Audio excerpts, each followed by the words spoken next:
Magluluto ako ng isdang bisugo. Sasahugan ko ng malunggay at konting dahon na ampalaya. May okra din yan. Nagpakulo na ako ng tubig. May tanglad at sibuyas. Lagyan na natin yung okra kasi matigas ang okra. Lagayin muna natin. Lagyan na natin ang isda. Oops. Ayan. Kuluan lang natin yan. Lagyan na natin ng malunggay at dahon ng ampalaya.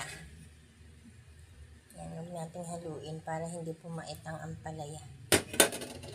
Timplan na natin asin, lechon. Ay, takip. Ay, ito pala. Ayan, luto na ang ating isdang bisugo na may dahon na ampalaya at malunggay. Tikman na natin. Okay, tikman na natin.